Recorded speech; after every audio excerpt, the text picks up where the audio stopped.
25 minutes time to get our resolutions done. So it's time to vote on our 5 ordinary resolutions and the 5 draft emergency resolutions that have been handed in. Please have the respective documents ready so we can proceed in an organized way. We will start with our ordinary resolutions. I will just briefly remind you all of the key topics which cover all papers. I understand you have read them all and you know exactly what we're talking about. So let's start with the first resolution. The draft ordinary resolution number 1 was tabled by the youth of the EPP and deals with the important topic of closing the VAT gap. Member states should move gradually to a fully digital tax system. Are there any requests for interventions? Yes, one. Mrs. Marcelo Gabrate from YEP.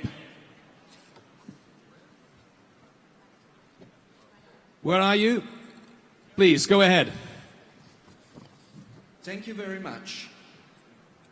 The youth of the European People's Party has presented a resolution aimed at closing the VAT gap. The VAT gap measures the effectiveness of VAT enforcement across Europe, and the revenue loss for every European citizen calculated nowadays is around 270 euros.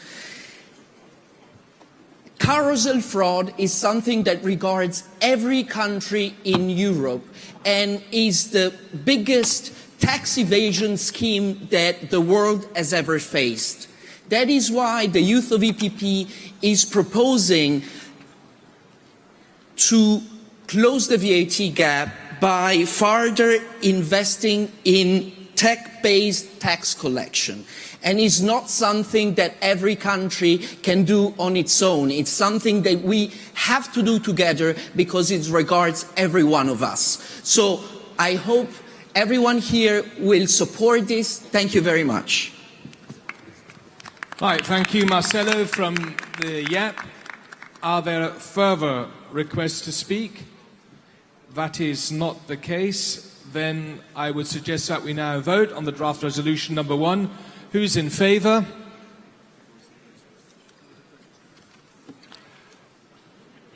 Who of you would like to vote against? Abstentions? And this has then been adopted. We come to the second draft ordinary resolution. This has also been tabled by YEP and deals with falling vaccination rates on our continent. Vaccinations currently prevent 2 to 3 million deaths a year worldwide. We would like to reach 95% vaccination rate in the EU for diseases for which a safe, inexpensive and effective childhood vaccine is available. The paper is also accusing the negative influence the social media campaigns have on vaccination. So, who would like to take the floor? We have one request to speak, Christina Balaska from YEP. The floor is yours.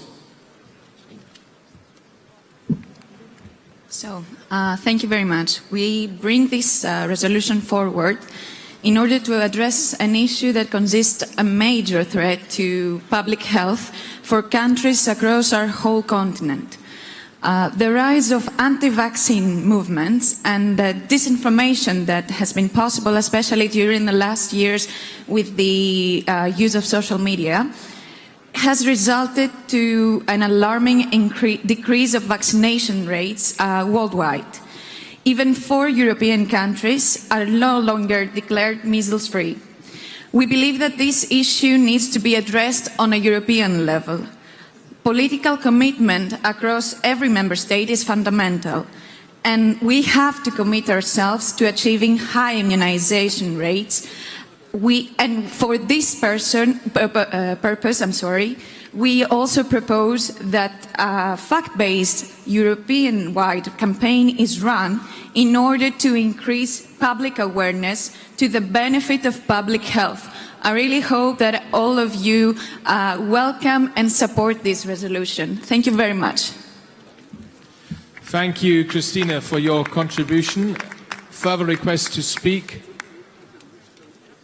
That is not the case. Then we can once again come to a vote.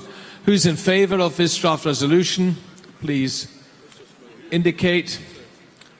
Who's against? Abstentions, and this has also been adopted. Our third draft ordinary resolution was tabled by the DPA from Albania and deals with the worrying situation in this country.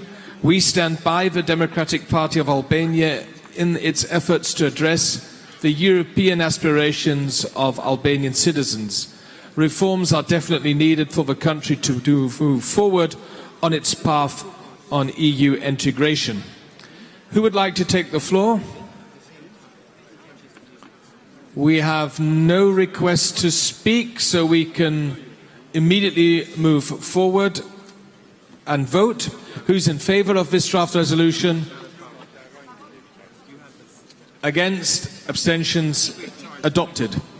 The fourth draft ordinary resolution was tabled by TS Elkide, Lithuania, and covers the following topics: the 10th anniversary of the Eastern Partnership, for which we reiterate our support; then a new flagship initiative, the so-called Trio Strategy 2030, that could deepen the integration between the EU and some of the EU-associated countries.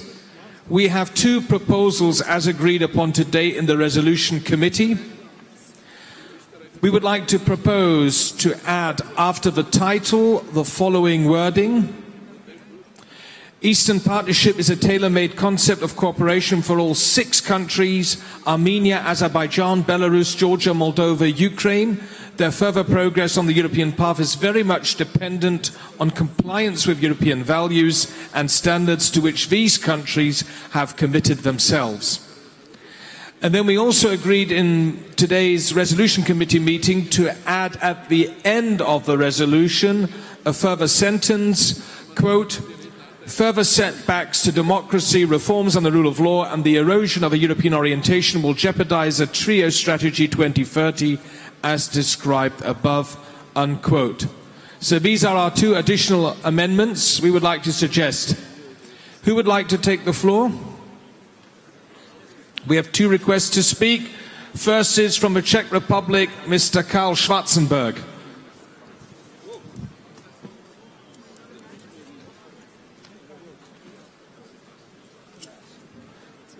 Karl Schwarzenberg, where are you? Okay, he's on his...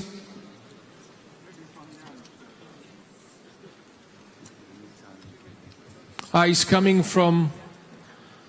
Oh, you're on your way, yes?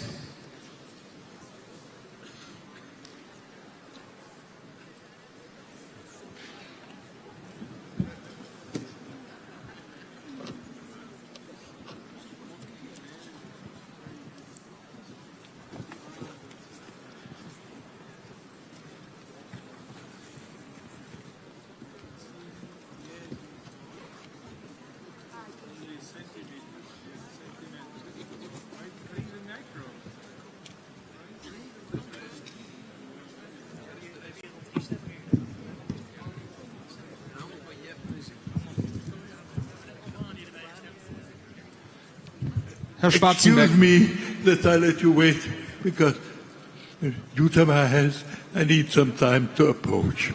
The resolution as such is all right. Nothing against it. But there is no need for the Eastern nations of new institutions. There's need of concrete help. What I'm missing is there how lowering the trade barriers so each of these countries could really freely export into the European Union. And that is more important than new institution. Second, the resolution speaks about the trio, which is wonderful, the countries who are more and more approaching democracy, and some became really democratic. But there are other Eastern neighborship countries too. Belarus. I know that the Belarusian dictator, Mr. Lukashenko, is not according to our taste, of course, but we have the most vivid interest that he keeps his halfway independence from Russia. So we have to support Belarus economically. Our wise predecessors in the 50s and 60s didn't cherish really the dictators Franco in Spain and Salazar in Portugal. But to prevent taking over of communism in this country, they supported them economically, so these economies developed accordingly quite well and saved those countries. So that's one thing. We have to keep good relations with Azerbaijan, which is one of the most important countries supporting us with gas and oil. And we speak about in the Troya about Georgia. It's very nice with all the words of support for Georgia, but I realized that since the war ended, there was a creeping occupation, annexation of Georgia land, which was going on even after the end of the war. I never heard a voice of protest in Brussels or of our country. Please keep this in mind, that there was a progress of Russian occupation in Georgia. And one of the states of the European membership is Armenia. We must understand Armenia. If you have neighbors Turkey and Azerbaijan, the only ally possible is Russia. And so that explains to us many of Armenian politics. But this country needs our support. And I would ask you very much to support Armenia too. Thank you very much.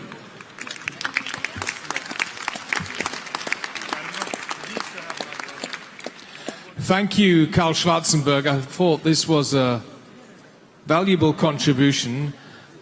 Some of the critical remarks you have made, I believe, have been covered by the two amendments we've proposed, especially at the end, where we very clearly state that any kind of trio strategy would only be successful if there are no setbacks to democracy, reforms and the rule of law in these countries. And we do see with concern the latest developments, for instance, in Georgia or Moldova. Our next speaker is Ebba Busch Thor from KD from Sweden. There you go. The floor is yours. Thank you. Ladies and gentlemen, dear EPP colleagues and friends. EU integration is a long and demanding process, and it should be. In fact, it must be. Because a close partnership with the EU is not a given right, it is a privilege that one has to earn. Our European partners in the East have made great progress in this regard.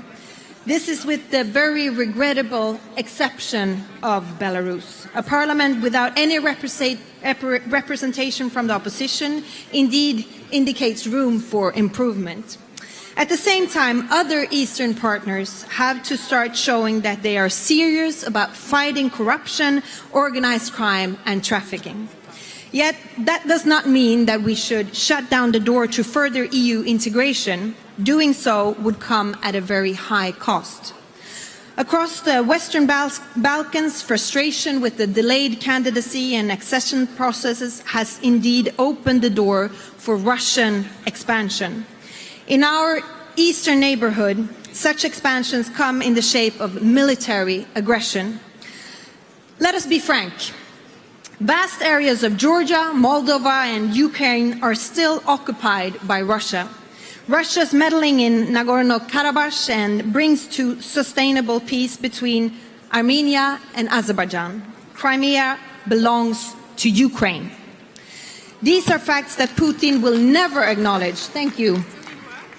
For that very simple reason, we cannot turn our backs on our European friends in the East. Rather the opposite, we must bring them closer. So from our side, from KD Sweden, we would like to give our strongest support for this resolution. Thank you for the word.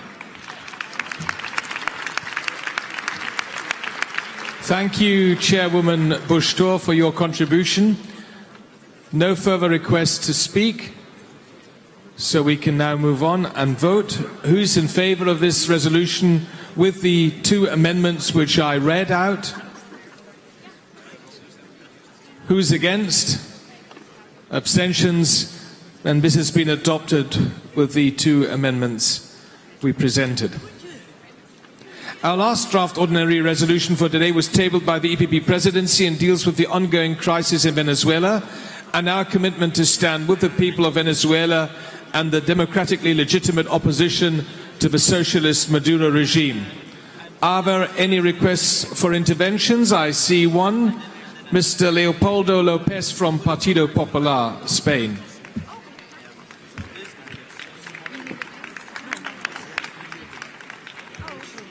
Mr. Chairman, friends, Venezuela, a country that enjoyed peace and prosperity 20 years ago, has fallen into the destructive hands of the Castro communism, a new force called the 21st century socialism. Then the country had 28 million inhabitants. Now, almost 5 million have migrated in the last 3 years. And according to the OAM and the United Nations, it is expected that by the end of the next year, 1 out of every 3 Venezuelans will have migrated, leaving the country. The worst migration crisis the world has today. 30,000 citizens have been murdered by violence in the last year. Venezuelans, democratic Venezuelans, are grateful to the European Parliament, particularly to the EPP, for the present solidarity, the recognition of the legitimacy of the President Juan Guaidó, and the sanctions provided in the last actions. We must, once more, show our full support to the valorous fighters of freedom and democracy in that country by passing this resolution. Thank you very much. Muchas gracias. Thank you, Mr. Lopez. No further requests to speak, so we can now vote. Who's in favor for this resolution?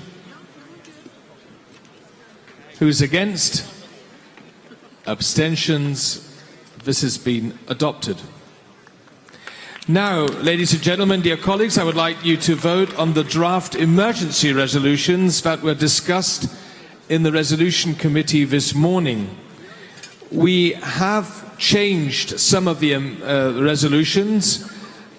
We have decided to amend them, so I would like you not only to vote on the resolution but also on the amendments which were adopted this morning in the resolution committee. We start with our first resolution. It was tabled by the EPP Women. It deals with a, quote, female vision for a better Europe, unquote, and outlines our top priorities for the next Commission's 5-year term. Would somebody like to take the floor for the EPP Women? Doris Pack? Okay, you've already mentioned it in your speech, then we don't need to repeat this now. Any further requests to speak? That is not the case. Then I suggest that we immediately vote. Who's in favor of this emergency resolution number 1? Against? Abstentions? Adopted. The draft emergency resolution number 2 has been tabled by Partido Popular. It underlines our support as European People's Party for our European farmers who are rightly concerned about the tariffs imposed by the US administration. We all know the United States is a major market for our agricultural exports. The agricultural products from the EU bear more than 90% of the burden and are those with a high added value, as for example wine, olive oil and dairy products. I would like to ask Partido Popular, would somebody like to take the floor? Yes, that's the case. Juan Ignacio Zoido, please take the floor.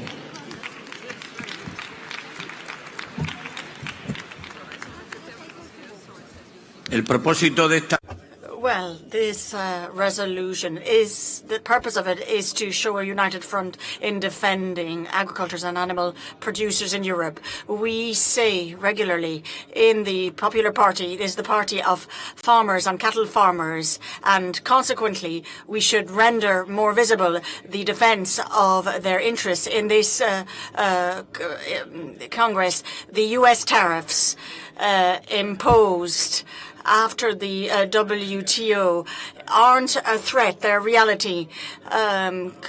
companies around Europe are making provision for losses, and jobs are at risk of being lost as well. And this creates a very important social problem in a lot of rural areas, in particular in Castile and Andalusia, that depend on exports to the US. We know that the situation is similar in a lot of regions in Europe. Our MEPs of the PP have partaken in a lot of meetings with people in the field, with these farmers and representatives from industry. The main message that they've always conveyed to us is really the elimination of tariffs, because they are essential to avoid a significant part of the agri-food sector going bankrupt. There might be some need for exceptional support measures given the difficult circumstances that they are experiencing, but they agree that they do not want any subsidies or short-term solutions. What they're demanding is legal certainty and rules that will enable them to continue exporting and being competitive. So we'd like to ask the Commission to negotiate with the US in order to find an alternative compromise that will lead to the end of tariffs as fast as possible. Thank you very much. Thank you, Mr. Zoido. Further requests to speak? That is not the case. Ladies and gentlemen, we have distributed one sheet of paper with all the amendments we adopted this noon today at the Resolution Committee meeting. In the case of Resolution number 2, there are 3 amendments to delete in line 41, quote, of the deals achieved to eliminate the tariffs for the auto and steel industries. In line 41, to add after in the spirit, quote, of the July 2018 agreement. And in line 46, to delete, quote, that result from geopolitical decisions like the Russian ban or the US tariffs. So if you agree with these 3 amendments, which were adopted unanimously in the Resolution Committee today, I would like to then have a vote on the whole resolution. Everyone seems to agree. Then, who's in favor of this resolution with the 3 amendments? Who's against? Abstentions? This has been carried. Our next resolution, emergency resolution draft, has been tabled by our hosts, the HDZ from Croatia, and it deals with the necessity to bring the European accession perspective for the Western Balkans back on the table. We have already heard a lot about this important issue during some of our speeches this afternoon. So without any further ado, I would like to ask HDZ, does somebody request to speak? That is not the case. We decided today at the Resolution Committee meeting to add in line 21 after the word Albania, quote, and expresses deep concern about the recurring phenomenon of people with criminal records, corruption and organized crime, and urges overcoming the political crisis through all-inclusive dialogue and electoral reforms that pave the way for free and fair elections, unquote. And then in addition, in line 81, after the words the judiciary, to add, quote, as well as the protection of human rights, including the rights of minorities and property rights, unquote. So these are our 2 proposed amendments to this resolution. If you all agree, we can now vote. Who's in favor? Against? Abstentions? This has been adopted. Our 4th emergency resolution has also been tabled by the HDZ. It deals with the demographic challenge Europe currently faces. It underlines an analysis by Eurostat which highlights that over 25.5% of the rural population is at risk of poverty or social exclusion. I once again would like to ask HTZ, is somebody willing to take the floor? This is not the case.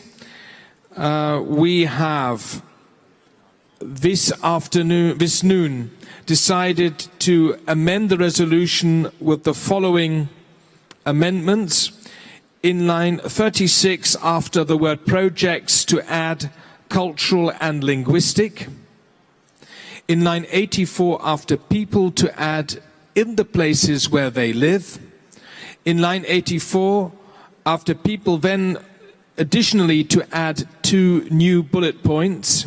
11A demands that EU member states strengthen platforms for intergenerational dialogue in order to secure the best possible models of cooperation between younger and older populations and to develop a maximum of opportunities for lifelong learning to optimize the skills of workers across all age groups. And bullet point 11B calls upon the politically responsible EU institutions and national governments to invest in the rapidly growing silver economy to the benefit of all generations by creating economic growth, innovation and new jobs. Unquote. Any comments from your side, dear delegates? That is not the case. Then we can proceed and vote. Who's in favor of this resolution with the read out amendments? Who is against? Abstentions? This has been adopted. Our last draft emergency resolution, number 5, was tabled by our friends from Cyprus, from the Democratic Rally. It highlights Turkey's illegal actions in Cyprus and the Eastern Mediterranean. We condemn Turkey's launching of illegal drilling operations in the exclusive zone of the Republic of Cyprus. We denounce the provocative attempts by Turkey and the Turkish Cypriot leadership to bring Varosha under its own administration. I would like to give the floor to Chairman Averov Neofito. Neofito, the floor is yours. Thank you, Mr. President. Dear colleagues, we ask you to support us by condemning the Turkish illegal drillings in the exclusive economic zone of Cyprus and the Turkish attempts to bring the city of Varosha under their illegal administration, an action that violates the relevant UN Security Council resolutions on this matter. Finally, with this resolution, we ask you to support the efforts of President Nikos Anastasiadis for the resumption of the negotiations at the critical meeting that will take place in Berlin this November 25th. Thank you for your support.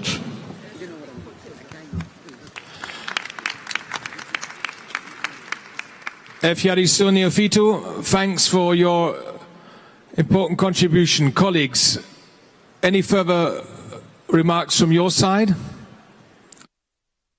Not the case, then let me inform you that in the Resolution Committee meeting this noon, we proposed one amendment to delete the lines 49 till 53 and to adopt the rest of the resolution as it stands. So if you're okay with this, then let me finally ask you once again to raise your hands. Who's in favor of this resolution? Who's against? Abstentions? And this has also been adopted. Dear EPP friends, I would like to thank you for your attention and great cooperation. Let me really thank not only our President, who chairs the Resolution Committee meeting together with me, but also Christian Kremer, Ronald Freudenstein, Ines Preinsack-Ward and Claudia Kaivan for the great support. It was an easy job for me to handle this. Mr. President, we got it done in 25 minutes as promised, but I have just one question. I have one wish. All those delegates who were now present in the hall should be served food and drinks first tonight. Thank you very much.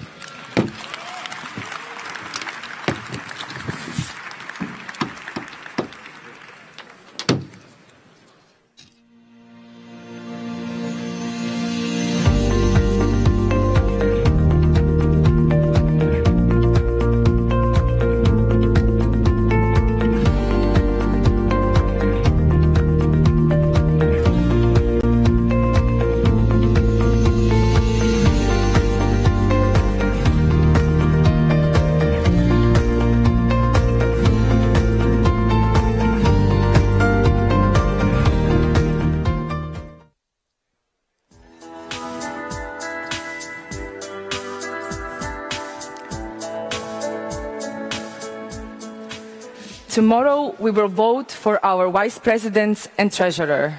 The candidates will now present themselves in the EPP Talks arena. It is time to vote for our updated EPP statutes. Here to explain are EPP Secretary General Antonio Lopez Isturiz and EPP Deputy Secretary General Luc van de Putte.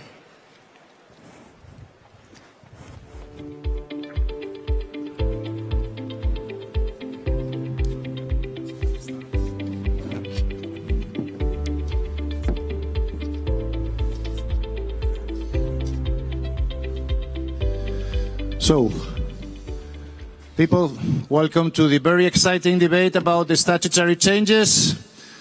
Let's do it as quickly as we can. Many of you have participated with us in our meetings that we produced in Brussels. The first on the 19th of June, that there were the suggestions presented to us by our lawyers. Second, the meeting that we had, as you remember, on the 9th of September, where we took your amendments and your comments to the statutes. I just have to remember you also that on the Political Assembly on the 14th of October, the internal regulation was approved by a large majority, but we have to today vote for the amendments for the bylaws.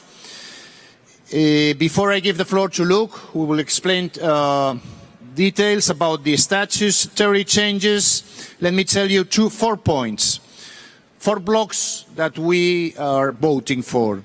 First, adaptation to the new Belgian Trade Code that has entered in force on May this year, which obliges us to make some changes before 2023, so we are on time. Then second, our member associations, important member associations, some changes in order to be able to apply subventions to the European Parliament. Third, composition of the Political Assembly. And finally, some, as we call, cosmetic changes for a better comprehension and interpretation of the bylaws. So we have 59 amendments. I will propose you, after the intervention of Luc, to vote maybe in block, but first, Luc, I would like, yours is the floor, to explain to us. Thank you. Thank you, Tono. I can reassure you we will not go through all 59 amendments because indeed they're not so exciting, all of them. I would suggest we first start with the technical and cosmetic amendments. As you know, EPP has a double legal personality. On the one hand, we are a European political party recognized by European law, but on the other hand, we are still a Belgian non-profit association, which of course has to abide by the Belgian law, and more in particular, the Belgian Code on Companies and Associations. There are numbers of articles that we are obliged to amend, Article 1, 2, 11 and 15. You find them all in the texts that I'm absolutely convinced that you've been reading in detail over the past days. So it's just an adaptation to the new Belgian Code of Conduct. Then some changes in wording where we changed EPP into association, and then in Helsinki, we extended the mandate of the current presidency until this Congress. Normally, the presidency is elected for 3 years, but in Helsinki, we decided to extend it with 1 year. We approved that and written that into our statutes. Of course, this will have to be deleted. So this is a chapter of technical and cosmetic amendments. Then our member associations. In the framework of deregulation, the European Parliament imposes upon us again a new rule, that we have to incorporate the associations into our statutes. If not, we are not able to provide them anymore with subventions. Not only the associations, but also the Robert Schuman Institute, as you know, and Doris Pack, as chairman, is very active on that aspect. We generously support the Robert Schuman Institute, who are doing a great job. But of course, in order for us to continue this, we had to adapt our statutes. We have to name the associations in our bylaws, also regulate our relation vis-à-vis them. For the Robert Schuman Institute, we had to invent a new category, and we came up with a very creative title, Associated Entity. So as from now on, the Robert Schuman Institute will also be incorporated in our statutes as Associated Entity, and they will be entitled, and they have been entitled, to nominate 2 representatives here in the Congress and 1 representative in the Political Assembly.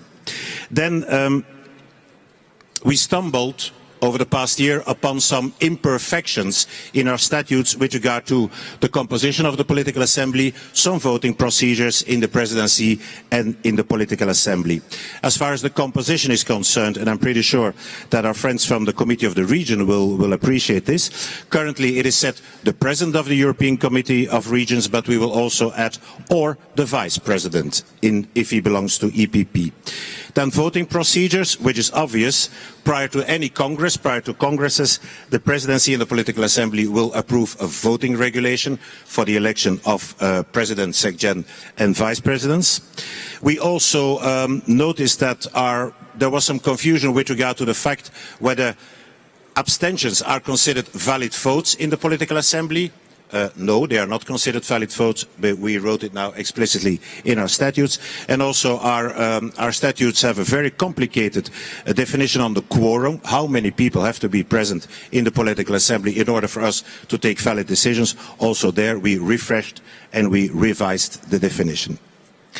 Then also absolute majority versus simple majority. We had some overlappings there. We decided to abandon the idea of absolute majority, well, not the idea, but the wording, and to go for simple majority. Also, in case of suspension or exclusion of a member party, we inserted in the statutes that the Presidency is now obliged to invite the member concerned to the Political Assembly for a hearing. It was in the previous statutes a suggestion, now it becomes an obligation. And in case of resignation of a member, obviously that resignation should be notified in writing to the Presidency. Tono, this was the 59 amendments in a nutshell. Yeah. I think we can go for the vote now. Good. Thank you. Thank you, Luke. So, ladies and gentlemen, I propose to you to vote the amendments in block. Is someone against? So, please show your voting cards. Yeah. In favor of the statutory changes? Great, thank you. Against? Abstentions? That is not the case. Thank you very much. This is the kind of votes I like. Yeah. Good. That's it. Thank you.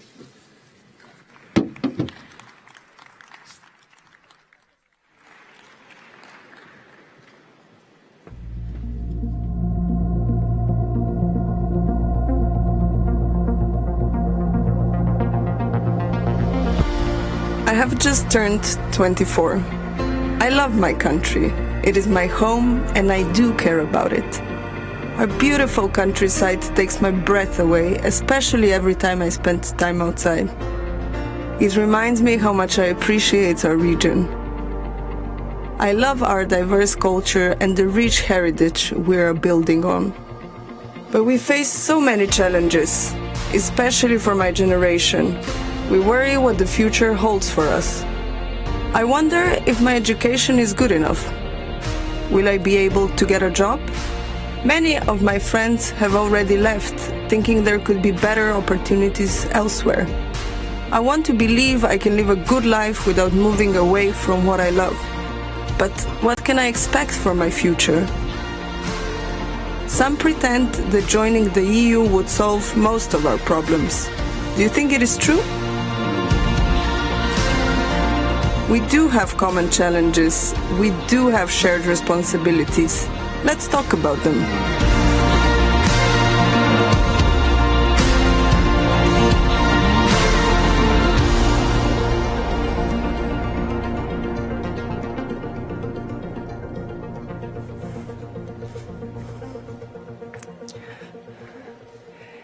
It is my pleasure to announce our first debate, Western Balkans and the EU, Common Challenges and Shared Responsibilities.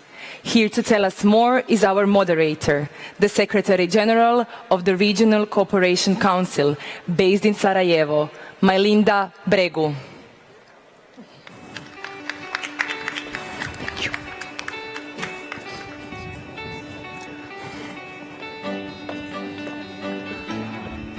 Okay.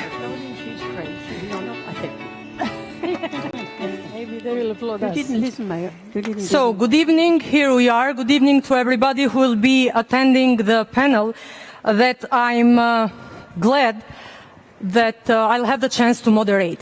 And I'm glad even for a reason which is quite important. At least during the last 6 months, in all the panels that I have participated, I was the only woman. And as you know, as the saying goes, men of quality do not fear equality. So I'm pretty glad that today you'll have the chance to hear from distinguished ladies about the challenges of Western Balkans, the relations with the EU, and what I like most in the title is the shared responsibility. From January this year, for all of you that do not know me, coming from the Albanian politics, being a Minister of European Integration for almost 7 years, then again in Parliament, so almost 15 years dealing with EU integration of the region and my country. But from January this year, I'm chairing the Regional Cooperation Council, which is the organization that takes care, an international one, on the cooperation among 13 countries of Southeast Europe, but especially with focus on the Western Balkans, 6 since the Berlin process. So, I would start now by inviting one by one the distinguished ladies that will be with me in the panel. Dubravka Šuica, MEP, European Commission Vice President Designate for Democracy and Demography, Vice Chairman, Chairwoman I should say, of the EPP group. An experienced Croatian, 15 years of experience, a proud mayor, former mayor of Dubrovnik. So here we have the lady that is from the host country as well. And Madame Šuica has quite a challenging portfolio, which is shaping the EU together with the citizens. And I wish you good luck on conference for the future of Europe in 2020. Thank you. Now I will welcome one representative of the young generation from the region. Amila Karacic, Deputy Program Director, International Republican Institute, Bosnia and Herzegovina. Amila is a positive example of an energetic young generation from Sarajevo, where my head office is. And she has worked on women political empowerment and decreased the political participation of youth. And the last but not the least, definitely, the president of Robert Schuman Institute and DPP Women, Doris Pack, a lady that I know since 15 years, a veteran of EPP, MEP, and one of the few members in Parliament, so it is, that was so much emotionally and passionately attached to the region. Thank you. So, welcome to the three of you. Just to set the tone now for this panel. Well, I could ask you kindly to imagine a scale capable of weighing the good and the bad that a political decision can do. Then try to visualize a region of almost 20 million people where historical injustices have never been short. 56% of the citizens of this region are staunch believers of the European integration. And the figure goes higher if you ask the young generation. 61%, they do firmly support the European perspective of their countries. And those are the ones who feel confused, worse, confounded, by the no decision on opening accession negotiations with Albania and North Macedonia. Well, Western Balkans is not a developed region, conscious that Europeanization of our countries is not yet there. While EU has always been the lighthouse that has inspired and shaped the policies in the region. I'm glad that EPP has always supported the opening of accession talks and the whole process of membership of Western Balkans with the EU. The new European Commission President Ursula von der Leyen has recommitted herself to a proactive policy for the Western Balkans to be as close as possible to the EU. Now and lately, we have a new proposal from France, and then we'll go to discuss a little bit on that as well. But let me just end up my main lines with one sentence. Whatever decision or methodology that will be prepared, written, voted on the Western Balkans, I think it's high time to be taken with Western Balkans 6 on board. And it has to be clear, with no ambiguity, no doubts, and especially to support the region in combating corruption, consolidate the rule of law, independence of justice, and economic perspective. So, I will start by you, Dubravka. In the statement during the hearing in Parliament, you considered Europe's demographic change as a root cause of some people losing faith in democracy. And actually, 230,000 citizens from Western Balkans have legally migrated in the EU in 2018. And during the last 7 years, are more than 5 million citizens, 1/4 of the actual population, that left Western Balkans.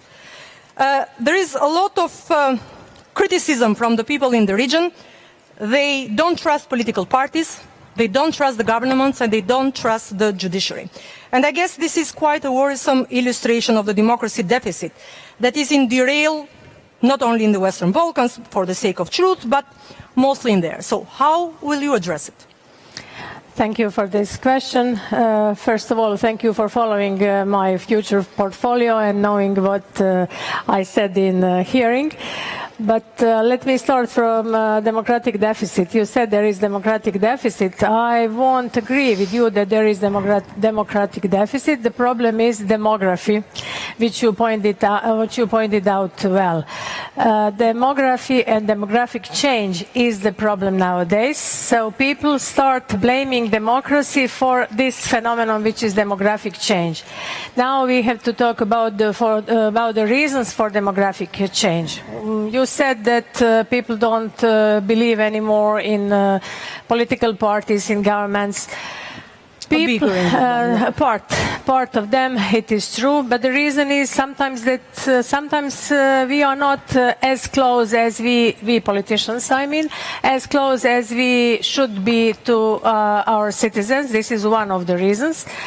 And I think we have to talk about this phenomena of demography and democracy together, although some of them started asking me what is the connection. The connection is blaming democracy for the situation in their region. People are moving not only from state to state, from country to country, from east to west, but also from rural areas to urban areas. So there is a big, massive movement at the moment within European Union, and not only European Union, but also from the Western Balkans countries. And of course, politicians should address this phenomenon. But when we talk about demography, for example, this is maybe the best place to tell this. You have to, prime ministers, presidents, they should talk about this. Commissioners now, not deputy of deputy ministers. That this was the situation in the area, so we have to improve this. We have to see that this is apart from climate change, apart from digitals, apart from jobs. We have to see that demography is one of the key problems, and you can't nowadays make any economic analysis, any economic plan if you don't take into account demographic change, and if you don't take Eurostat or Balkan, I don't know the name of the statistics. If you Balkan Barometer. Balkan Barometer. If you don't take this into account, you have to take this into account, and then you can predict the future. So the problem is real demography, I'm sure. But if these countries were allowed to open the negotiations, the situations would have been different, and your percentages would be different. I'm completely sure, without any analysis. So people are looking forward to European Union, people are looking forward to European integration.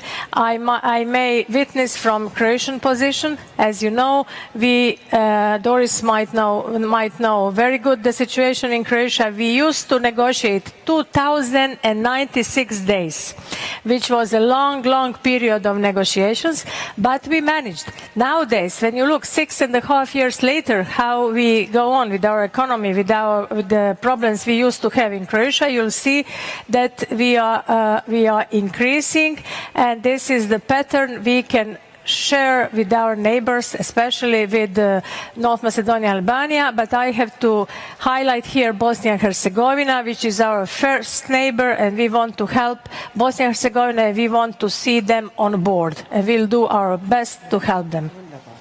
Thank you very much for the message, which is actually true. So everybody should be vocal on this demography deficit in the region. But yeah, democracy deficit as well, I would say. So I will pass the floor to Amelia now. Amelia, you've been studying abroad and then you decided to come back in Bosnia and Herzegovina, which it doesn't look the trend that the region is facing. While still 21% of Western Balkan population are young persons, the situation is quite gloomy because 35% of the youth are unemployed. And this is the double unemployment of EU. And 61% of them would like to live and work abroad. So, what do you think is the main reason that young people are increasingly thinking to leave? Is it only unemployment? Thank you. Thank you for, your question, and thank you also to the EPP for inviting me. I feel like I am here with, having different roles. I am here as a representative of the International Republican Institute, but also as a young person from Bosnia, so I feel a certain responsibility to speak on behalf of my generation as well. To come back to your question, why young people are leaving, I would say, quite simply put, it's because they do not want to live in a captured state. And you mentioned unemployment. Unemployment is just a consequence of living in a captured state that works for a few, but does not work for the many, for the citizens. And this is not something I'm just now making up. It is backed by data. It is backed by your data from the barometer. It is backed by IRI polls, which show that citizens are overwhelmingly concerned about corruption and organized crime, not necessarily ethnic tensions as some politicians like to portray it in Bosnia and Herzegovina. But, when you look at the background of those who are leaving and those who have left, sure enough, there are those who leave because they want to survive, because they were not able to find a job in Bosnia and other countries in the region. But looking at the education background and the professional background of those who are leaving, those are highly educated and skilled young professionals who are leaving not because they may be not able to survive, they are. It's because they are not able to thrive in Bosnia and Herzegovina, live with dignity, as we have heard today. And it's because it is really not about survival. It's about being rewarded for your hard work, knowing that you have access to basic services. And it's not much that, young people are demanding, I think. They have been quite patient. Just in Bosnia, 24 years, in 5 days we will have the 24th anniversary of Dayton.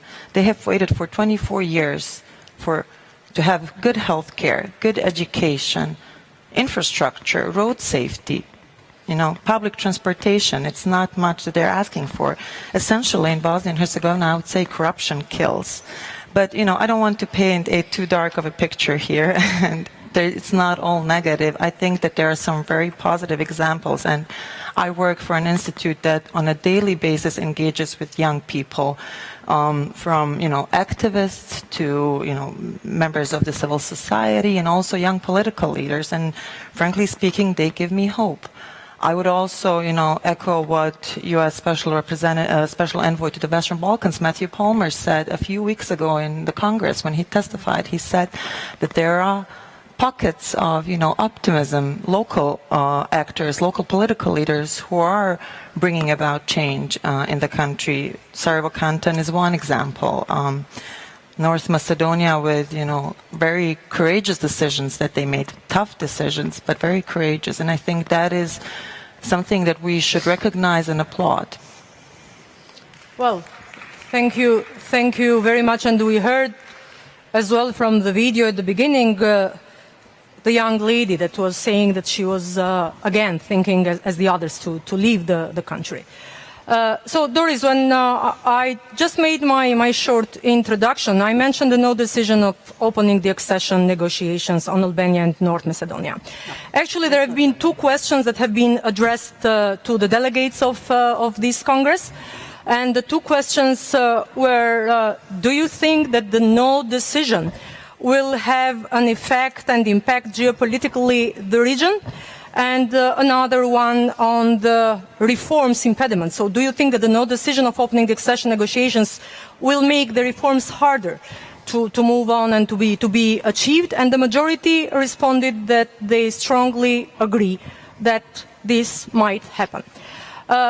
So for the very first time, we noticed this year 56% of the citizens in the region that supported EU integration. It has never been more than 50%.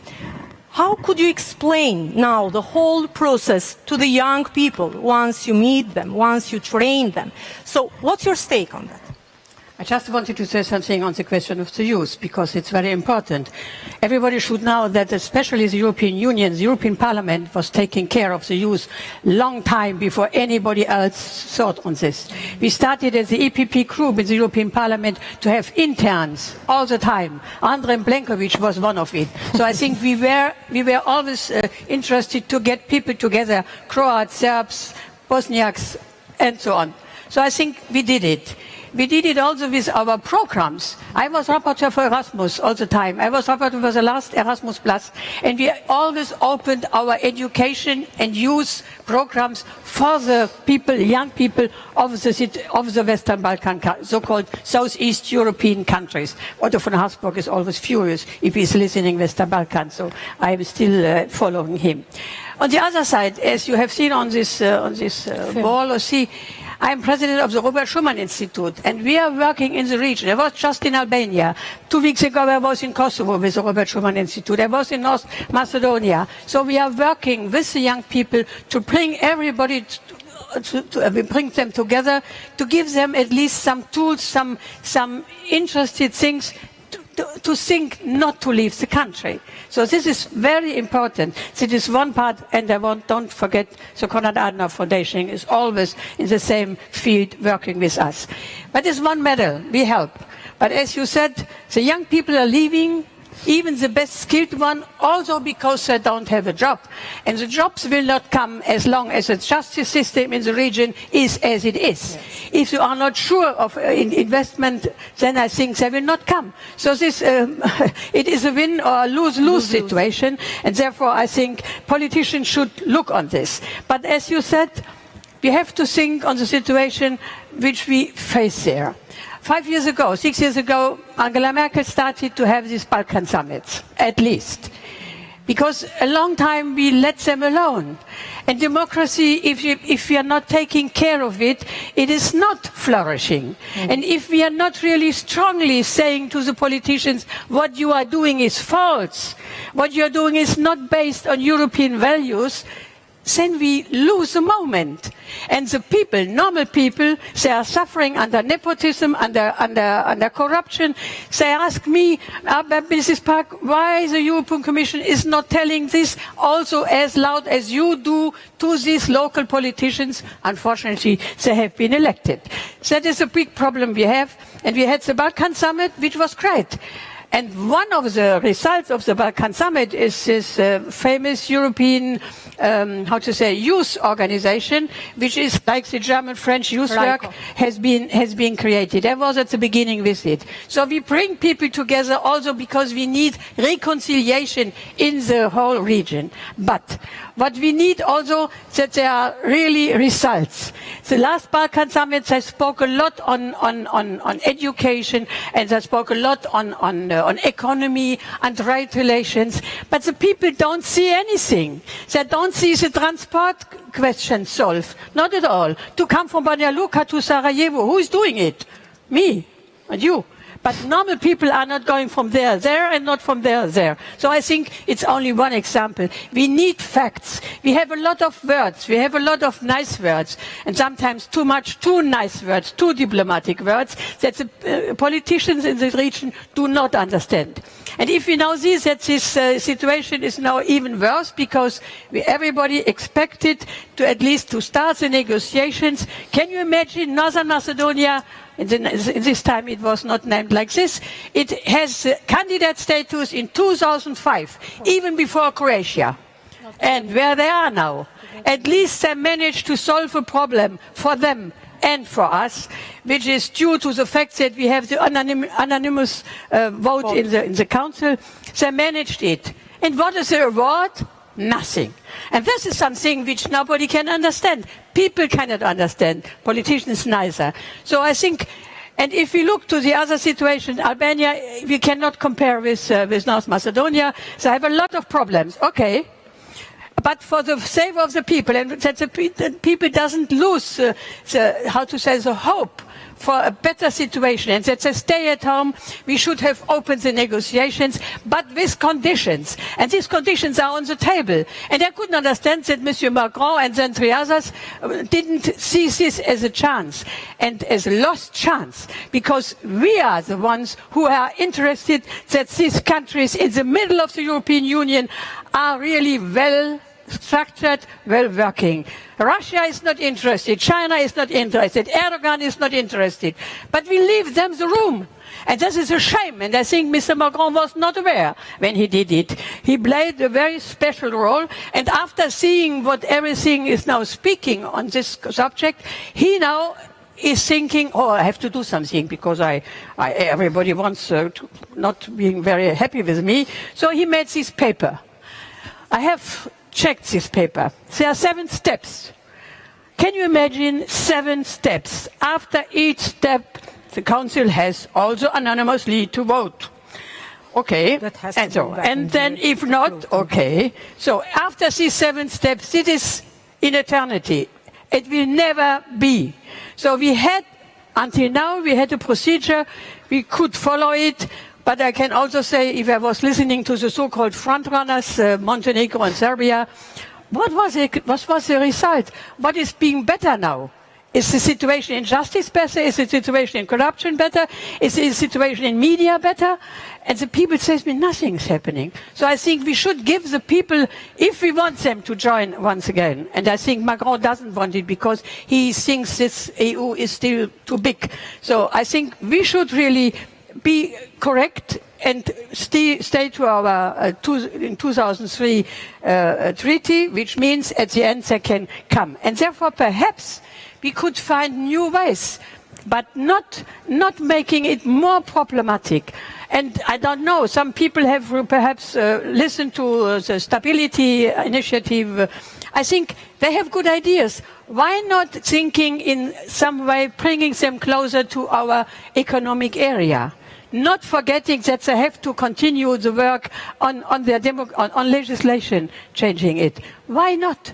It was done in previous times in the middle 90s for some countries which joined later on the European Union. Why not trying to find a new approach? And I hope very much that we can now, with the new Commission, find a new approach, not in the way that Macron says. I think it's not feasible. And so I think we should really, do our best to give the right answer by the Commission. Thank you. Well, thank you for always being so passionate and trying to build the rationale and how important the EU is on the Western Balkans. So I'll go back now. The President Macron said that the EU is on the edge of a precipice. And now I was thinking, and I would ask that to you, Dubravka. So if EU is on the edge of a precipice, Do you think that the recipe to keep Balkans at the arm's length might really help Western Balkans? Definitely not. But may I? Doris replied immediately. So. May I go back to this question? What Doris was saying about. I'm not going to criticize Macron, but I want to tell you that in the last council meeting there were.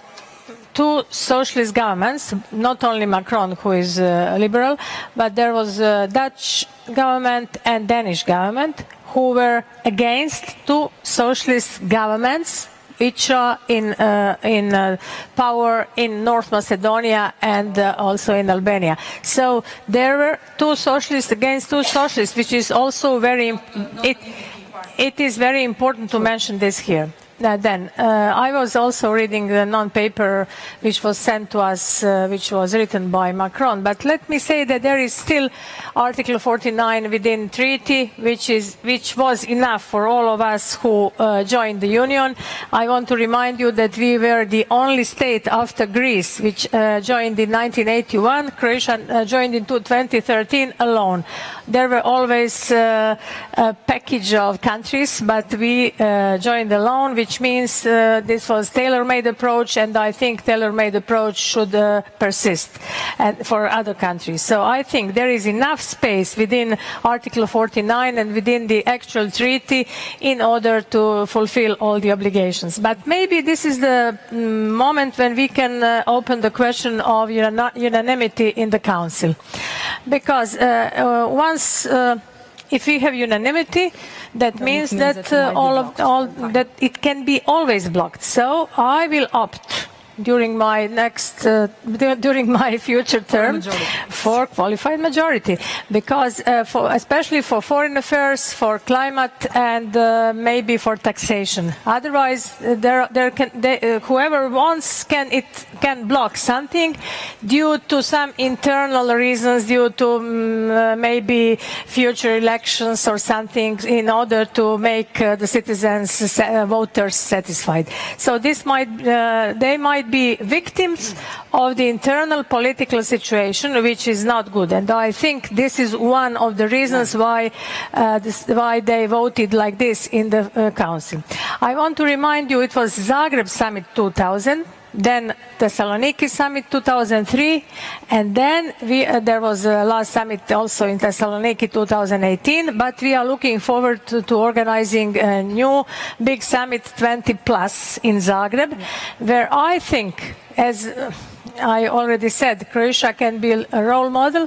We can. I hope this summit will be successful. We will try to have all countries from the region, together with some European countries, European Union countries, in Zagreb, and I hope we can help a lot. But before that, I think that smart people will gather once again in the Council and try to reconsider this non-decision. This non-decision was really very bad for the countries, and I'm definitely sure that it won't help anyone, that it won't help any young person to stay there, so they will get their education and then they will move forward towards Western countries. And of course it's good. I will tell you from the Croatian example, people from Croatia also move out, but although we are European Union, but you know there are 4 freedoms. We are very, very happy to get these 4 freedoms, but freedom of movement is also one of the best ones. Thinking about Erasmus, thinking about all other exchange programs, but at the same time it's paradoxically enough that people use this freedom in order not to need any working permits, and they can work wherever they want on the single market of European Union, which is also good. But once they get skills, it would be nice, and it will be part of my portfolio, to come back. There are some very good examples in Poland, where people, as you know, 2 million Polish people left in 2005, 6, 7, but they are now they are coming back as soon as their economy is rising, GDP is rising, people feel better at home, and it's always better to be at home than to be always foreigner or stranger somewhere. Although we praise for our European unity, but at the same time everyone would like to live where he or she is born. So I think enlargement is not over, enlargement is not out, enlargement is here, but I think this is my proposal. Prime ministers and presidents within Council have to rethink, reconsider and think more profoundly about what they decided or non-decided last time. This would be my proposal. Thank you very much. Let me welcome Chancellor Merkel that joined the room. Good evening and thank you very much. And thank you for always standing by our side and being a firm supporter of the enlargement and the accession of Balkans in the EU. Thank you. And then I'll continue with the youngest among us. You know, one figure out of the Balkan Barometer strikes us most, and we call it 61 to 61. Mathematically, you can't hardly in statistics get a figure like that. 61% of the young people in the region are firm supporters of EU integration, and 61% of the young people from the region are eager to leave their region. So if you and anybody could make an analysis, we'll say that they do have a lot of trust that the European standards will be applied at home. That's why they support the EU integration. But once they feel that these standards are not applied, the same amount of people, young people, are ready to leave. So, and I know that there are no universal recipes, but how do you see your role as well, as a non-profit or a non-governmental organization, in pushing for your generation to have a better perspective at home, and trying to shrink this problem of brain drain, which is becoming such a big one in the region? Well, and sorry, we have 15 minutes, so I think that we'll wrap up in short. Okay, thank you. And thank you for this question. I think non-governmental organizations such as IRI play an important role. Of course, it is not our role to stop brain drain. We can possibly do that, but we can contribute to ensuring that the young and bright professionals may have a chance of staying in their country and live there prosperously. IRI's core mission, not only in the Western Balkans but everywhere in the world, is to advance democracy and freedom. And there are different ways and methods how we do it. It's similar to what Mrs. Pak already said about the Robert Schuman Institute. We link people with their governments, we guide politicians to be more responsive to their citizens, and we motivate people to engage in the political process. And I might be subjective, and my colleagues may argue, but I think this is the most important part of our work, motivating people. And I've been with IRI and I've been working with young politicians for the past 8 years. I think that oftentimes they lack the motivation because they don't find someone, if they're a young political leader within their own party, to listen to them, to listen to their concerns. Because oftentimes they approach us exactly for that, to listen, to help them find their voice, to demand a seat at a table. And if there's one thing that I would highlight as a positive development in Bosnia and Herzegovina, it's from our work with young political leaders from different political parties and EPP member parties as well, who have found partners, sometimes not within, seniors in their own parties, but with their peers in other political parties. And I think that is very valuable for the future of this country and the entire region, that they learn that compromise is good, that they learn that cross-party cooperation is essential for the development of this entire region and for our European integration, that ethnic divides do not help us. Yeah. I'm also encouraged, by the leadership of Chancellor Merkel and President-elect of the European Commission, Ursula von der Leyen, with their latest messages on the European integration and the prospects of, our countries actually eventually joining them, as well as the U.S. engagement. And there is a renewed U.S. engagement with, Special Envoy Matthew Palmer and Ambassador Grenell in Kosovo and Serbia. I'm also very encouraged by what you said throughout the panel. I think it is immensely important to keep, the Western Balkans engaged. But, I can't ignore the big elephant in the room, as Mrs. Pak and, Mrs. Schulz already said. The French had a, coming from Bosnia and just speaking with young people over there, it is very discouraging, I have to tell you, and I can't imagine this, atmosphere, what it's like in North Macedonia at the moment, in Albania. Well, standing at the blue side of London. Yes. So I think, there are many statements that Mr. Macron made in his interview for The Economist, but there is one I would like to highlight, and he portrayed Bosnia as a ticking time bomb. Incredible. And that is not only factually incorrect. Our institute has been working on countering violent extremism in the entire region, so I know for a fact that this is not correct because we work with security agencies there. But maybe I would agree that Bosnia is a ticking time bomb, not for the reasons that he cited, the return of women and children from Syria and Iraq, but because we have Russia and its anti-Western proxies undermining the sovereignty and territorial integrity of Bosnia and Herzegovina, and I think also other countries in the region. I mean, just, think of Montenegro and what happened there. Yeah. And you mentioned Russia already, and I think it is so important for all of us to really focus on the Russian influence in the region. Russia has its political proxies, and, sometimes we investigate and examine the disinformation campaigns, and they're out there, and there are, different proxies that are implementing those. But sometimes it is out there and you can see it. For example, in Bosnia and Herzegovina, we know that the Russian ambassador is undermining the sovereignty of Bosnia and Herzegovina. So I think it is an important thing to discuss. I am happy that the EPP is paying attention to this information, and one of the resolutions was on that.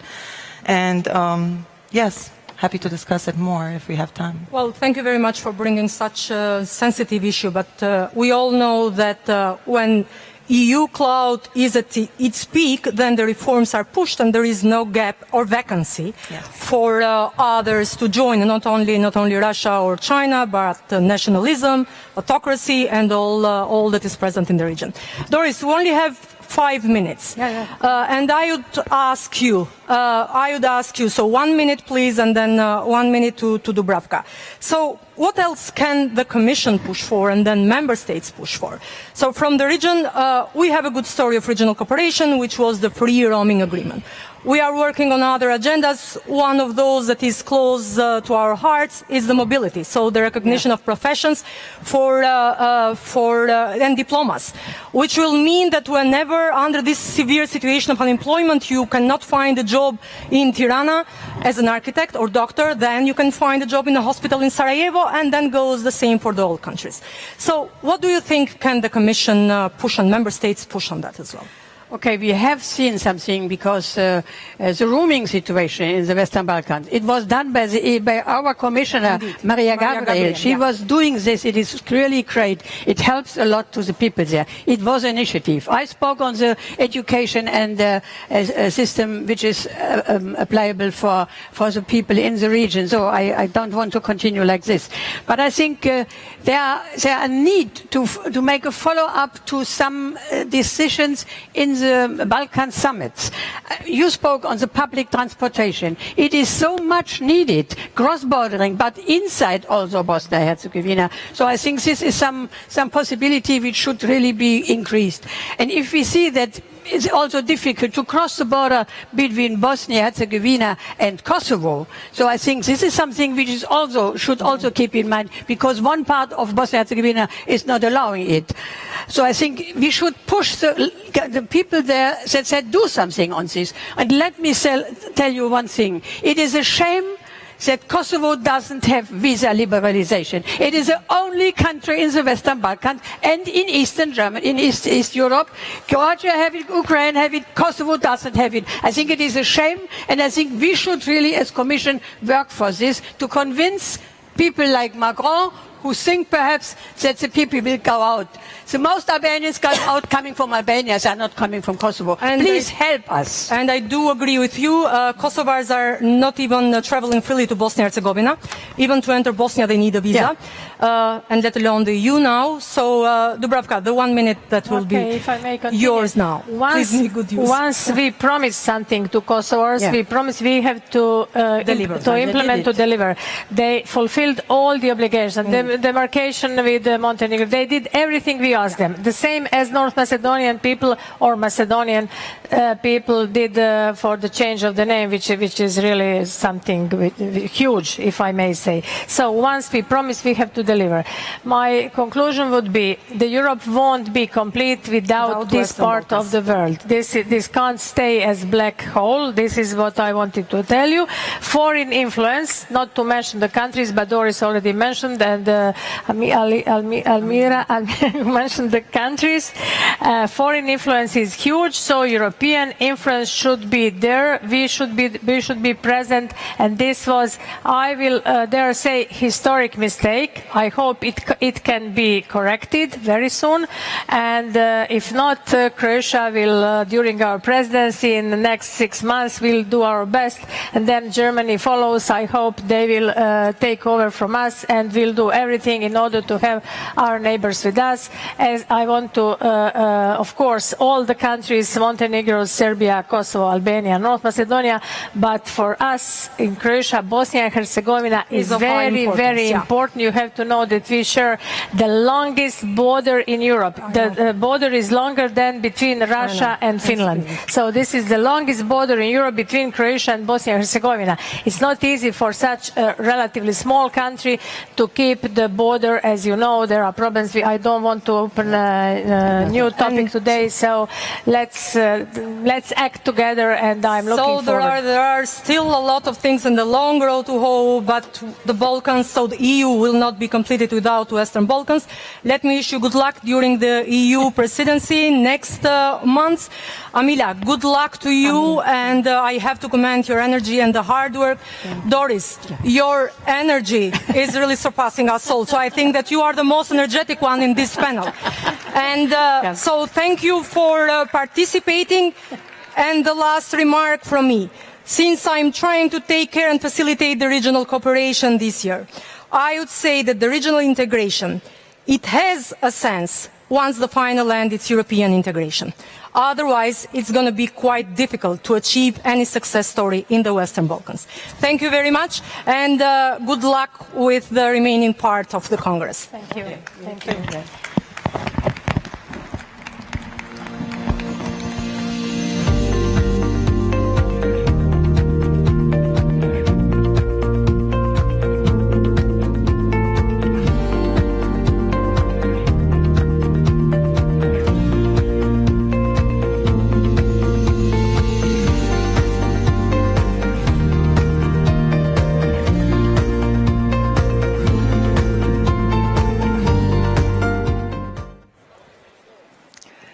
Ladies and gentlemen, our next guest is a former candidate for President of Georgia and the chairman of the United National Movement, Grigol Vašadze.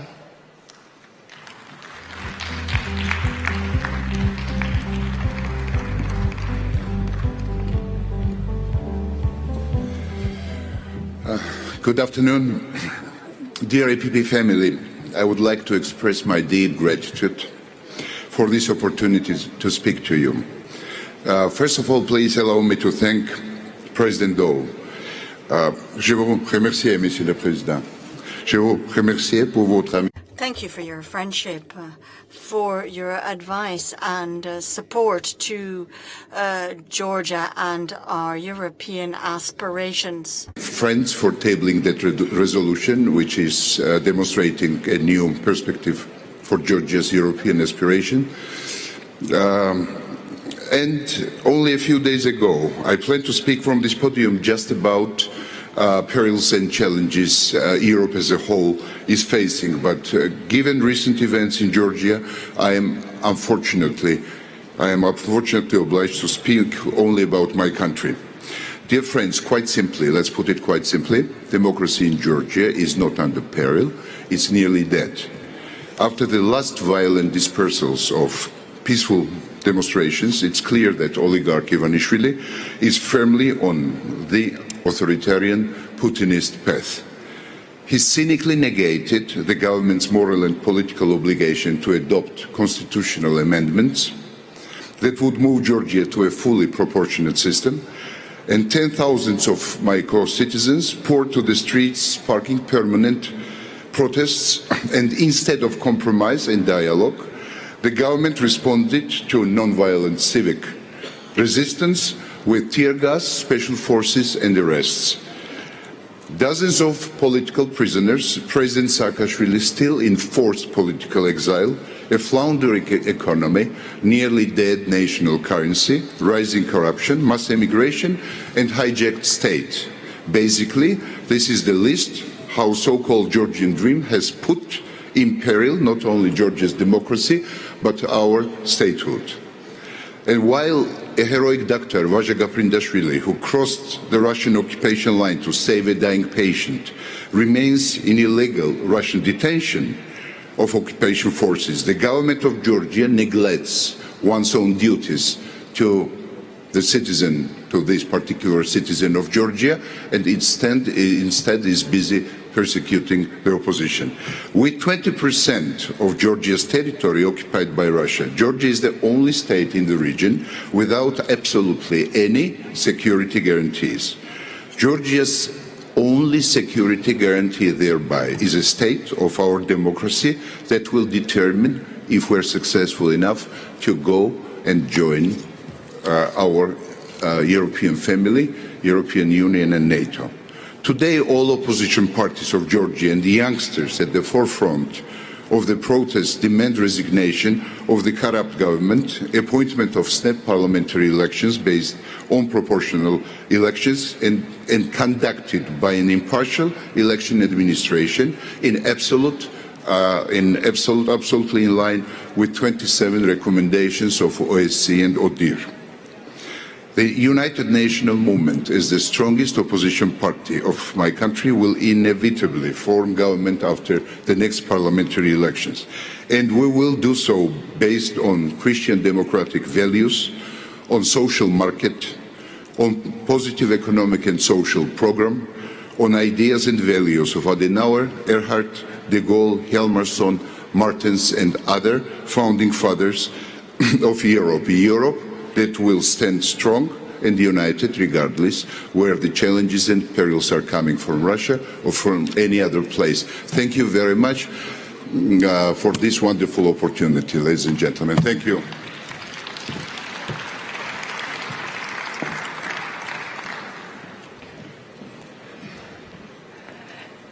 Ladies and gentlemen, please join me in welcoming to the stage a former mayor of Tirana and the president of the Democratic Party of Albania, Luzim Basha.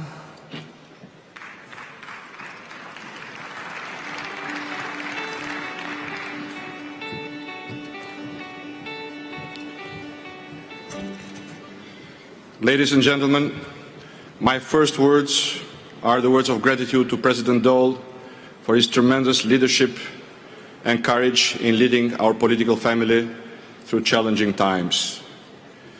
My second words are to Prime Minister Plenković and to our sister party, the HDZ, to thank them for the hospitality and to wish them success in the presidency of the European Union starting in January, a great success and a victorious campaign for the re-election of President Kolinda Grabar-Kitarović and success of your svoju lijepu domovinu. Ladies and gentlemen, pick up any foreign policy journal today or even a mainstream newspaper and you cannot help but be worried. How often have you read about the so-called death of liberal democracy, the birth pangs of illiberal democracy, and the beginning of an authoritarian age? The EU is being written off by many as an irrelevant and dated institution. It has become accepted wisdom in some circles that free markets and free movement are inherently dangerous. However, ladies and gentlemen, I have come before you today with a very different message. A message of hope, a message of optimism, a message that would surprise many in this room, that Albania, of all places, is a country where these ideas can thrive. A country whose people still strive for these values. A country whose people still believe that progress can only be found through openness, cooperation and collaboration. A country that believes in a strong and well-functioning European Union. And so, while our government fails to realize these ideals, it is crucial that we show the other side of this coin. What we are working towards is truly transformational in Albania, in line with the spirit of our people. Not only do we believe we must reform to take our country forward, but we believe the reforms must be of the European mold, to European standards.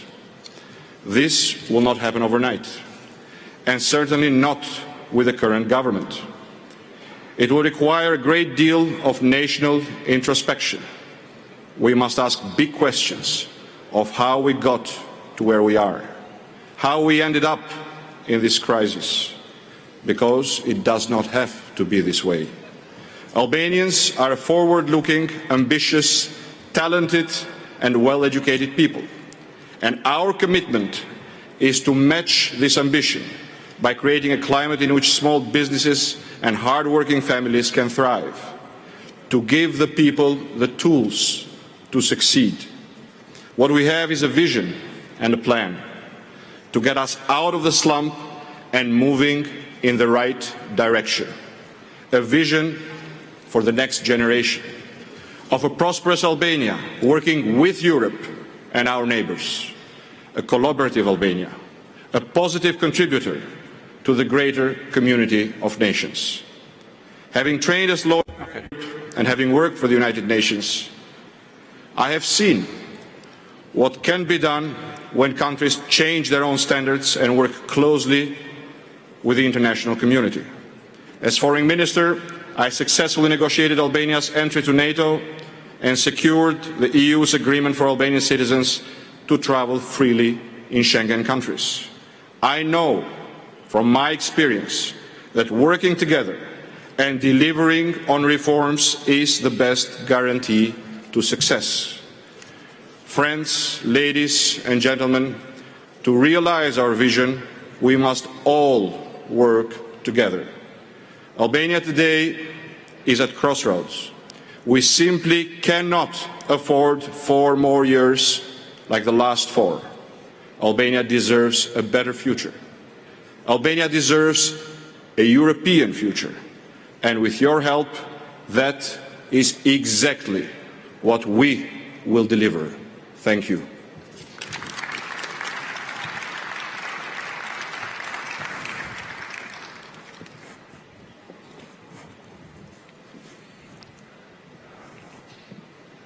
Our next guest is a co-founder and co-president of Belarusian Christian Democracy Party. Speaking on behalf of our EPP parties in Belarus, Vital Rumaszewski.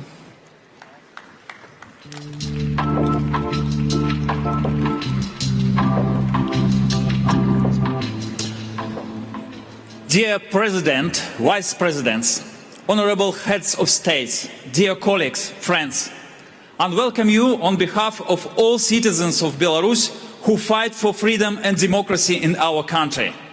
Last Sunday, the parliamentary campaign ended in Belarus.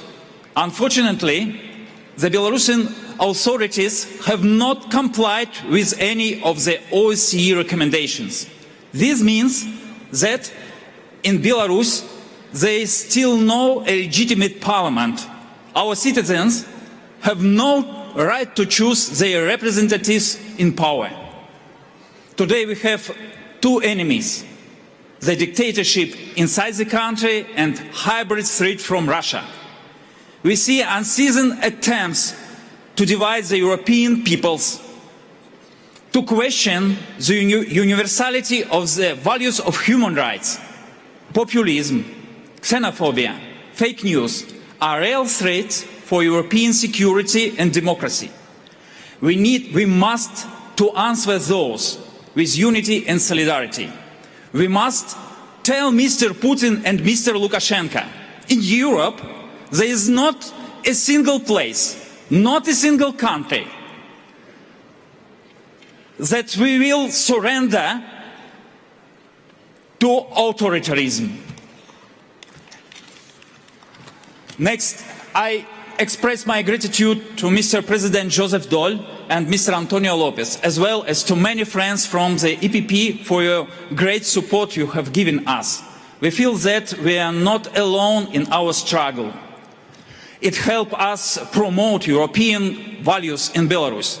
And next year is very important for our country because we will have a presidential election. Today, all partners of the EPP are united in the centre-right coalition. We will nominate a single candidate for the presidency in Belarus. The EPP will have its own candidate for presidency of Republic in Belarus in 2020. And we need your help and your solidarity in next year more than ever, because only together we will have a chance to defend the democracy and independence of Belarus and security of Europe. Long live United Europe! Long live Belarus! Thank you.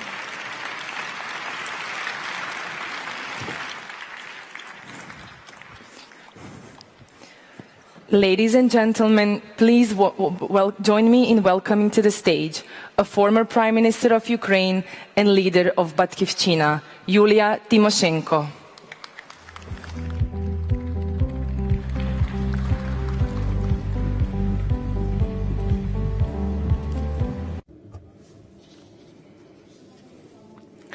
Dear Mr. President Daul, I would like to thank you that in the course of your presidency, Ukraine has always been among the highest priorities.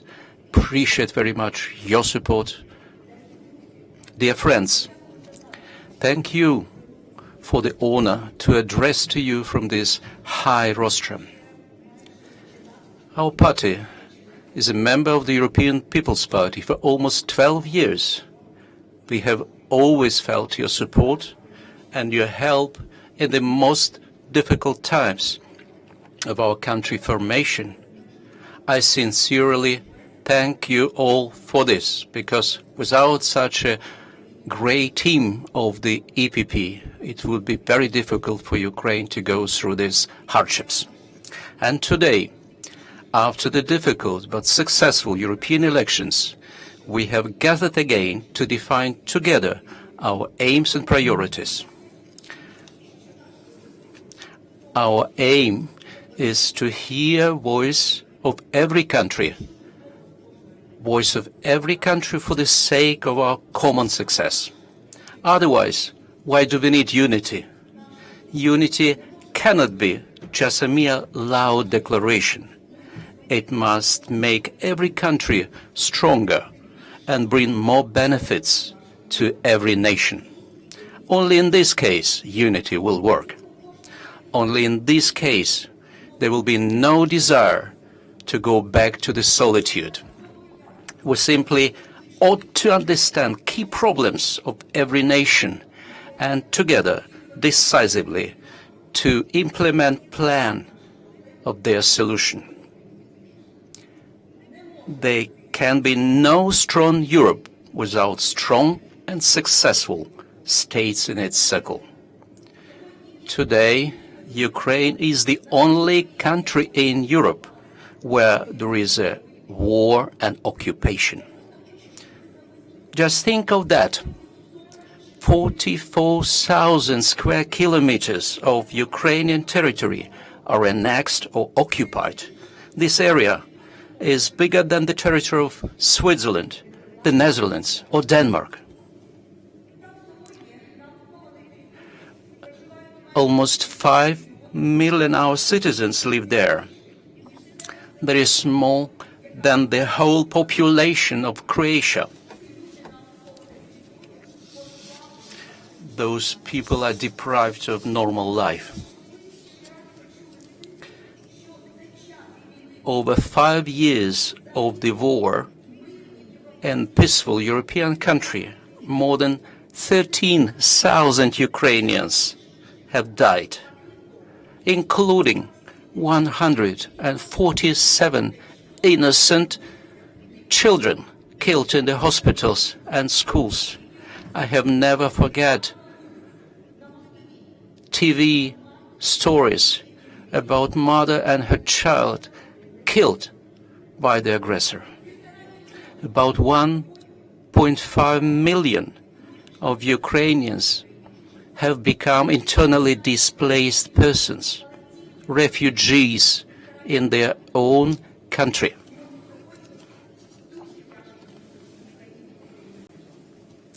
But despite of all the losses and sufferings, Ukraine is among the leaders of the positive attitude towards the European Union.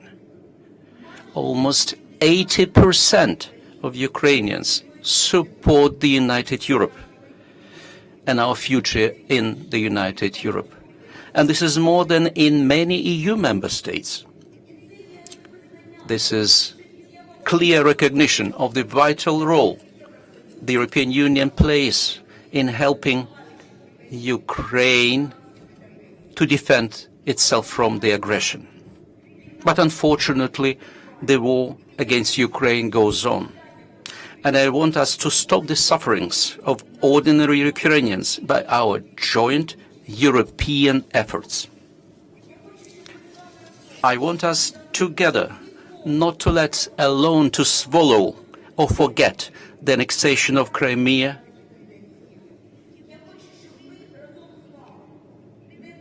I want us together not to accept the occupation of Donbass. We cannot allow the easing of sanctions at the moment when Ukrainians are killed in the war every day.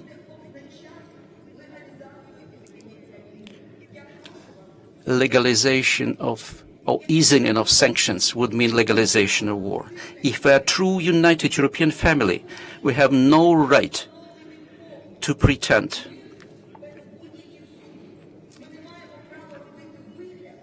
that business as usual is possible, especially in the case like the Nord Stream 2, until peace is re-established in Ukraine.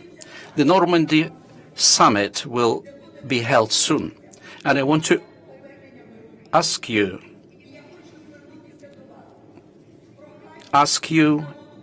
in this important peaceful process not to allow imposing on Ukraine the steps that can lead to further ruining of our sovereignty and territorial integrity. I want to ask you not to accept at any circumstances forcing Ukraine for capitulation. Unfortunately, I can see such danger today. In our political European family, the policy of double standards has always been unacceptable, because sooner or later it can hit those who profess it. It can hit the very thing that makes Europe so attractive, its respect for the rule of law, freedom, solidarity and democracy. I am sure that the responsible leaders in Europe are able to foresee the devastating consequences of the tacit consent with violations of the fundamental European principles and the rules of international law. I believe that Europe will be protected by all legitimate means. When stability was at risk during Brexit, European leaders showed their strength and resolve in defending united Europe. In the same way, We must all fight for rightful aspirations of all nations of our community. You must have no doubts in Ukraine's strong determination to fight the aggression. Our sovereignty and our territorial integrity as yours, our pacts with future generation. They are our pact with freedom and our European future. We are convinced that there can be no whole and free Europe without a whole, free and peaceful Ukraine.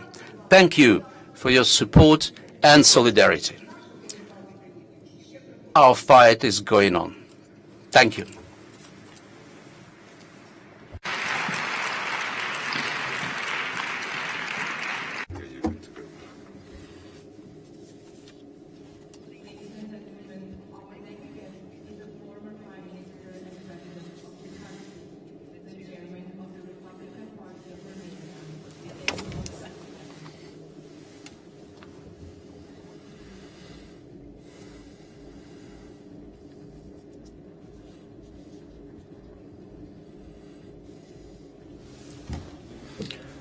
Distinguished Mr. President, ladies and gentlemen, I'm grateful to President Daul for this invitation. I also thank the HDZ and Prime Minister Plenković for their warm hospitality. In the spring of 2018, Armenia topped the international news coverage. For lack of time, let me just emphasize that the change in power in my country took place through exclusively peaceful means. My sole purpose was one, to prevent human casualties and keep the state immune to hazardous shocks. In reality, those who came to power under the name of the revolution have not introduced within the past year and a half any revolutionary transformation or breakthrough in the country's domestic or foreign agendas. Moreover, there are dangerous developments jeopardizing democracy in the country. Constitutional foundations have been undermined. The principle of the separation and equilibrium of powers has failed. There are numerous facts of manifest violation of the independence of the judiciary. Political persecution is underway. Aggressive actions against opposition media and activists, intolerance and hate speech have become regular occurrences, reaching alarming dimensions. I left last year in order for my people to attempt building a yet better state. But today, the voices of those who blame me for yielding power to populists become more prominent. And I'm here today to raise those concerns, to protect the faith and expectations that thousands have cherished during the change in power that took place. Yes, there was also a share of our liability in what had transpired in Armenia. But I assure you that issues of security and peace have continually been of vital priority for us. And because of that, perhaps certain issues may have been subjected to these purposes. Ladies and gentlemen, the current negotiation stage of the Artsakh conflict causes my concern. As someone who participated in the self-defense of Artsakh in person, I'm well aware of the price for peace.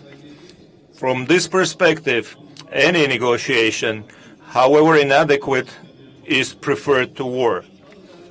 It is very important for the mediation efforts of the OSCE Minsk Group co-chairs to continue to receive unconditional assistance by the international community. Unfortunately, we're witnessing Azerbaijan continue to arm itself and threaten Artsakh and Armenia. I want to reiterate this message of mine for those in Baku to hear. Artsakh will never be a constituent of Azerbaijan, and the issue has no military solution. Ladies and gentlemen, Armenia-EU relations continue to develop today along the tracks laid during my presidency, together with President Tusk. Armenia should be assisted for the agreement signed in Brussels in 2017 to be called to life, improving the life of our citizens. From this high rostrum, I ask you to accelerate in as much as possible the process of its ratification. Thank you.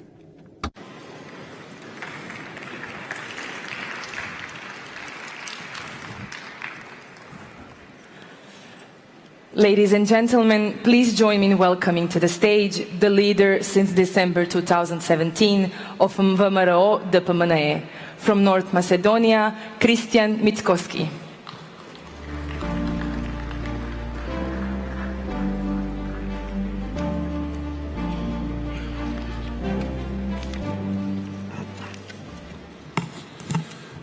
Dear President, dear delegates, dear friends from the EPP family, it's my pleasure to address this historical Congress, which should have the aim of setting the strategic roadmap for our political family in the upcoming years.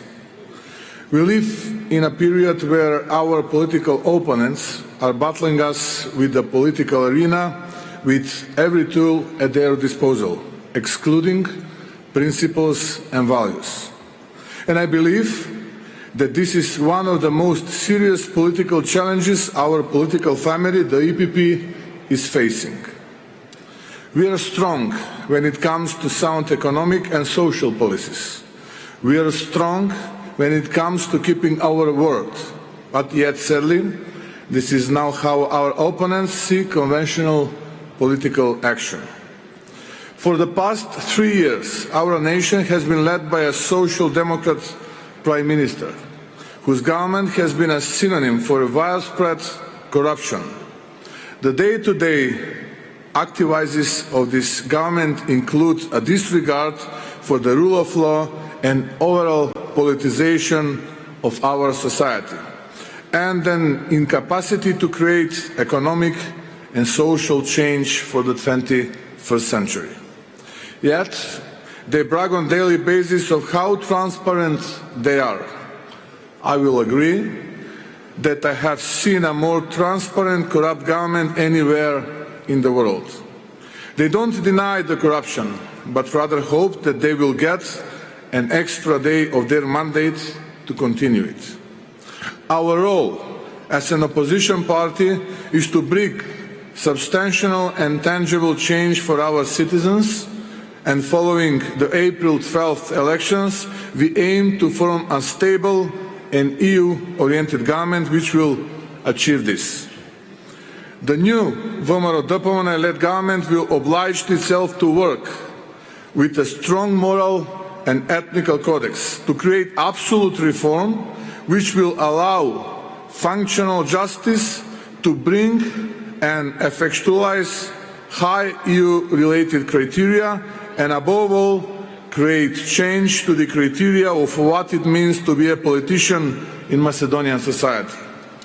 As Macedonians, we belong into the European family because we share European values. With the support of our EPP family, we will stop the exodus of our most brilliant youngsters. We will tackle extreme levels of pollution. We will lower taxes, stimulate the economy, and spur entrepreneurship. We must Europeanize our society from within. This is the only way to put our nation in the fast track to the European Union membership. Dear delegates, Macedonia belongs into the European Union, and I thus ask you do your role in spreading this message. Our current social democrat government doesn't deserve positive impetus from European capitals and Brussels, but our citizens do. After April 12th, be confident that a pro-European government will spur reform and transformative change within our society. I ask of you, as my final message, that the EPP, as the strongest political family in the European Union, be the carrier of my country's path towards EU membership. Together, we are stronger. Thank you very much for your attention.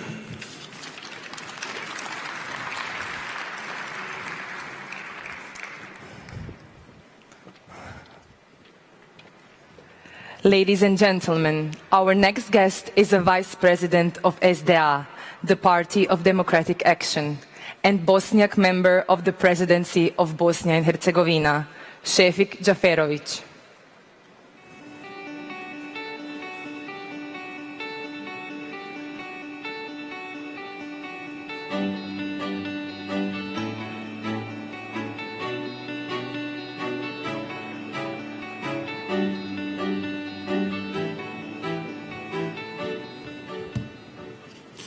Poštovane dame i gospodo. Ladies and gentlemen, dear friends, it's a great honor to be here in this Congress, in this event, which is very important for me, Congress of the European People's Party. First, allow me to thank to the President, Joseph Daul, who has contributed greatly to the work of the EPP and to the European integration and activities of Bosnia and Herzegovina. I believe that Mr. Tusk will be elected next president of the EPP, and allow me to thank him for everything he has done as the President of the Council in promoting and protecting the fundamental values of the European Union. I especially want to thank him for providing support to the European perspective of Bosnia and Herzegovina. Ladies and gentlemen, we live in turbulent times filled with challenges. European Union is faced with numerous problems, from migrant crisis and Brexit to discussions on internal reorganization of the Union.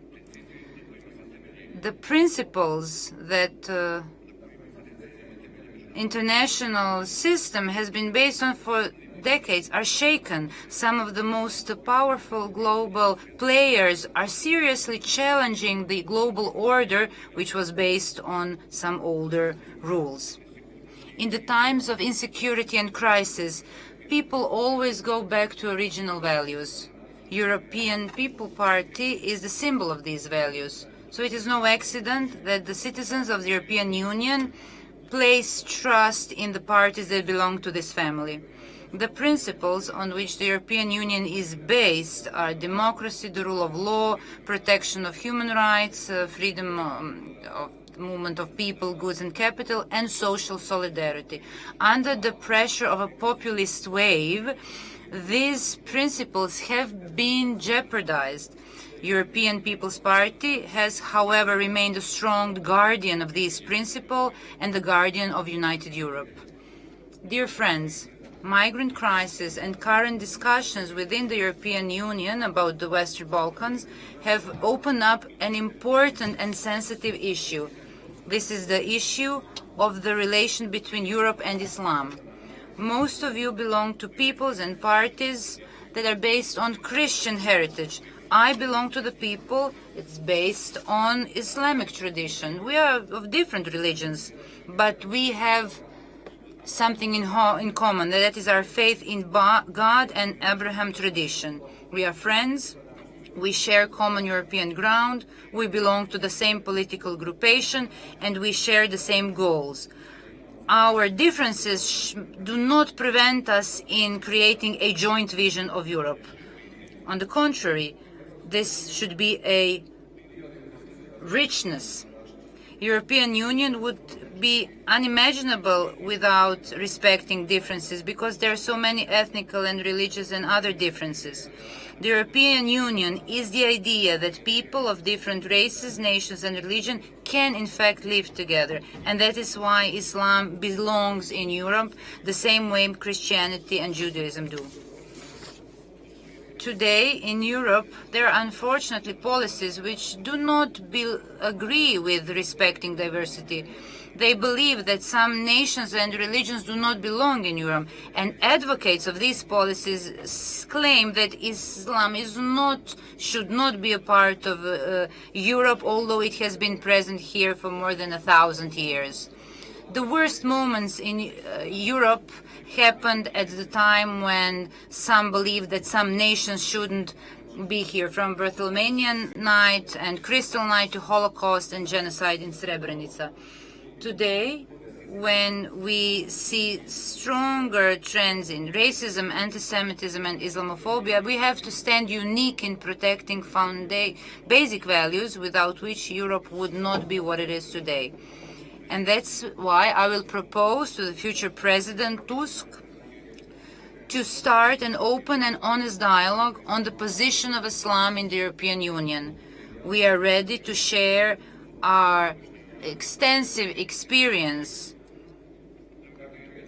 Dear friends, Bosnia and Herzegovina is currently faced with a growing migrant crisis, which has become a humanitarian crisis.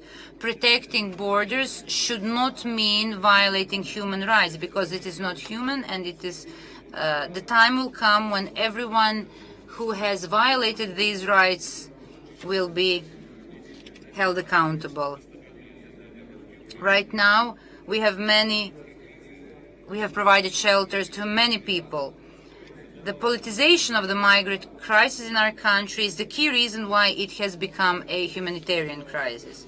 In Bosnia and Herzegovina, we have lack of solidarity with migrants, and this is because some people want to use this issue to prove that Bosnia and Herzegovina is an impossible country, and they also want to push forward the issue of Islamophobia.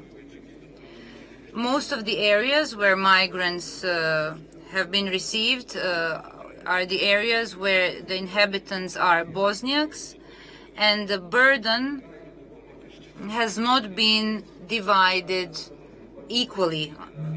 This deep non-Christian approach is explained through the fight against Islamization. And this is spreading fear among the citizens in our country. And therefore, our institutions cannot provide an adequate response. For that reason, we need stronger support from the European Union, financial, technical, and political. All migrants have come to Bosnia and Herzegovina through the territory of the EU. They do not want to stay here forever. They want to go to the European Union. And that's why I believe that the European Union must provide greater support and help to my country.